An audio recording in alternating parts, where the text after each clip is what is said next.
Welcome to Live the Dream with yours truly, Marty Kaiser. Buckle up and let's get started.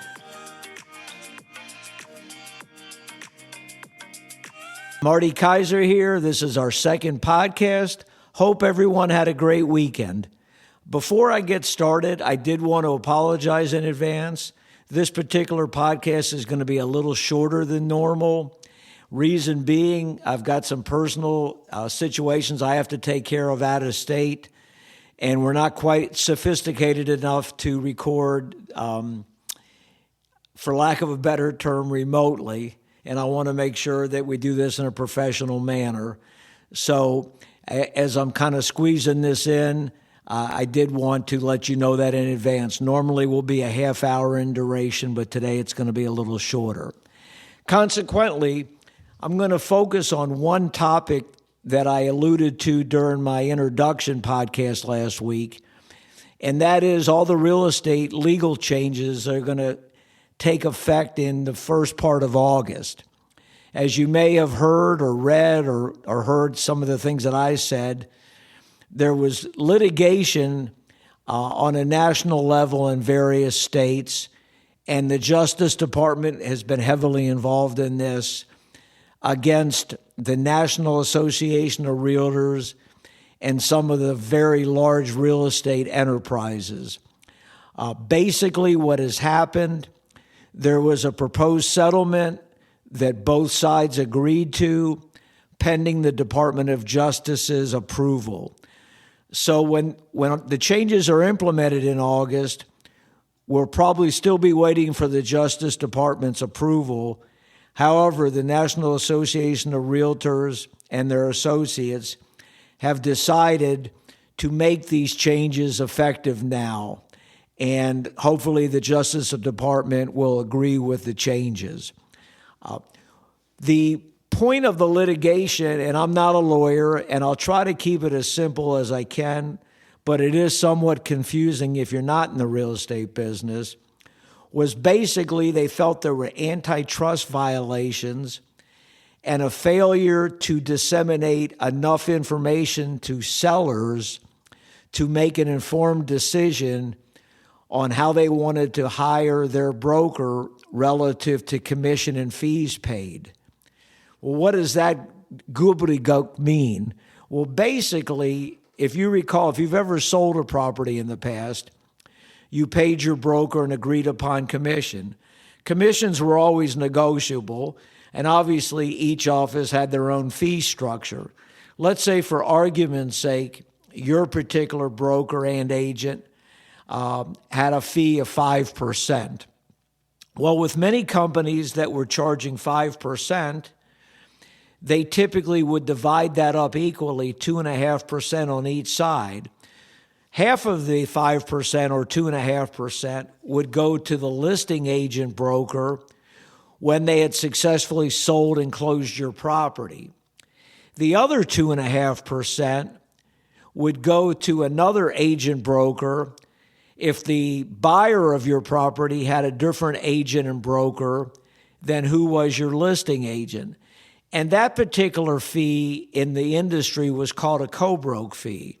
So what that meant was you established a relationship with an agent.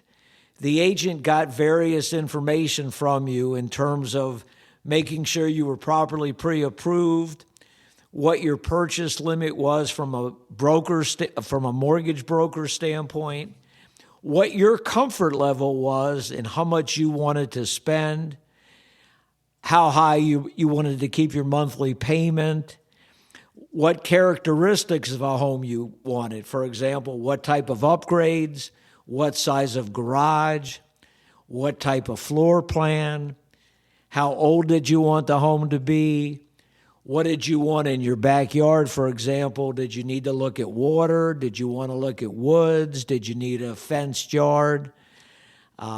What type of living area did you need? For example, did you want a house that was at least 2,000 feet? Did you want a house that was at least 2,500 feet?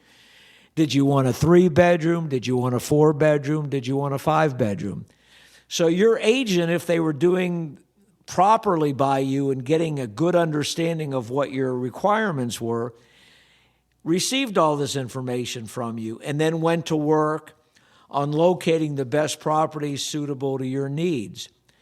When they pulled up these properties as a byproduct of what we call our multiple listing system, they also were able to see what compensation was being offered by the seller. So that term I mentioned, the co-broke fee, they might be offered a 2% commission, they might be offered a 2.5% commission, they might be offered a 3% commission. Again, those fees and the way the co-broke was divided were negotiable. So that system has been in place since well before I got into the real estate business, and probably for around the last 90 to 100 years. And it's worked, in my opinion, very effectively in serving all parties involved in a real estate transaction. The thing that buyers liked about it was that they didn't have to pay their agent a fee, because the way that all agents in the transaction were normally compensated was by the seller. So the seller agreed to pay a commission of, again, let's say 5%, and then that 5% would be divided up accordingly. And that was very effective. But the point of the litigation and the premise that they felt that sellers weren't getting the benefit of was that sellers weren't told they didn't have to pay a co-broke fee. So, for example, if a seller said, well, why should I pay the buyer's agent? They're not working for me, they're working for the buyer, so I'm not choosing to pay that. And consequently, since I'm not choosing to pay that, maybe they would expect the listing agent to lower their commission. That's kind of a simplistic explanation, but that's basically what they were saying in this litigation, is that the listing agents didn't adequately communicate to the sellers that they weren't required to pay the buyer's agent that co-broke fee that I mentioned. So as part of this litigation and as part of this proposed legal settlement, the sellers have the option of how they're going to compensate. So let's just say, for discussion purposes, that the sellers do not want to compensate the buyer's agent. Well, they're not required to, so then it's simply a matter of what they're going to pay their listing agent. Along with that, one of the major changes with this litigation is that all the MLSs and National Association of Realtors throughout the country, they're eliminating the way that listing agents could communicate potential compensation to buyer's agents. So what does that mean? Well, when this provisions change, which is going to be in August, there won't be any reference on the MLS to what a buyer's agent may or may not make for selling a different company's listing.